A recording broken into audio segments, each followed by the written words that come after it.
यहाँ हाम्रो कुलदेवीको पूजा गर्दै हुनुहुन्छ। भगवानको पूजा गर्दै हुनुहुन्छ। भगवानलाई भोग पनि लगाइयो। मकै पनि राख्नुभयो, सेबहरू पनि राख्नुभयो, सब फलफुल चढाइयो।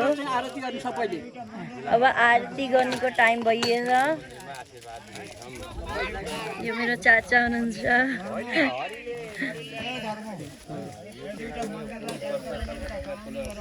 कस्तो राम्रो मौसम भयो यहाँ।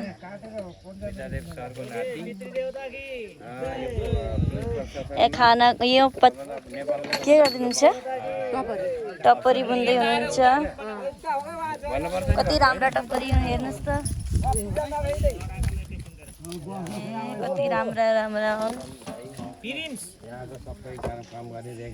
यहाँ अचार बनाउनको तयारी छ। आलुको अचार, आलुको अचार बनाउने। आलु हाल्ने, काँक्रा हाल्ने, पत्तगोभी हाल्ने, खुर्सानी हाल्ने।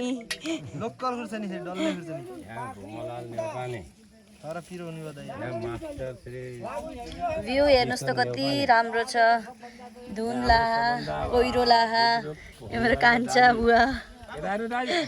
हेलो गर्नुहोस्। भन्नुहोस् आफ्नो आज केही विचार। हाम्रो कुलदेवताले रक्षा गर्न आज कुल पूजा जन्पर गर्ने कार्यक्रम छ। सबै इष्टमित्र चेलीबेटी सबै जम्मा भएको छौँ। अब रक्षा गर्ने कुलदेवताले माथिबाट चाहिँ पहिला पुरानो ठाउँबाट यहाँ नयाँ ठाउँमा ल्यायो। यहाँबाट आम त सारिन्न। अब थाई यही गर्ने हो। मन्दिर आइसल बनाउने हो 2 वर्षसम्ममा। 2 वर्षमा फेरि मन्दिर बनाएर पूजा गर्ने हो। यही छ हाम्रो अहिलेको कार्यक्रम। ल यहाँ हाम्रो खिर पनि बनिसक्यो चढाउनलाई। यो आगो जलाएर यहाँ तयारी चल्दैछ। यहाँ दाइले सब्जी बनाउँदै हुनुहुन्छ। कस्तो राम्रो सब्जी बनाउँदै हुनुहुन्छ है। हेर्नुहोस् दाइ एक्सपर्ट हुनुहुन्छ बनाउनमा। यो टमाटर पनि काटिराख्नु भयो। आलुलाई भुटेर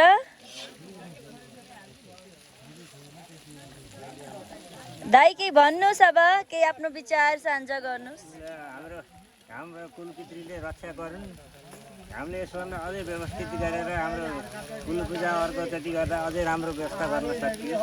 हजुर बाबु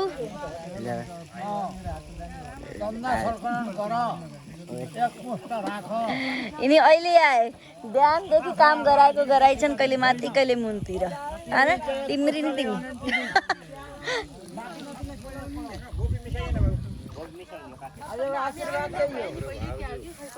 यहाँ ठोकुने बनाउँदै हुनुहुन्छ। चाचीले ठोकुने बनाउँदै हुनुहुन्छ। तिम्रो नाम के हो? अरे तिम्रो नाम पुष्पा। पुष्पा हाम्रो सबैले नमस्ते गरिदिनुहोस् त यता। यहाँ यता सरस्वती गङ्गा मैया। यहाँ त मैले पहिले भनिसकेँ। सरस्वती गङ्गा जमुना लिफाफा ल्याउ त यता। हेलो गरिदिनु सबैले। हेलो गरिदिनुहोस्। हेलो मैले गर्दिनँ। यहाँ हाम्रो छोरी ल है। तिमीसित कन्ट्याक्ट गर्न छ फोन। त्यो फ्रेन्ड बनिसक्यो र? बने छैन नि। मैले नि यहाँ जान्दिनँ जाति बन्न। यसै त छन त छौँ अलि बाबुसित त। हजुर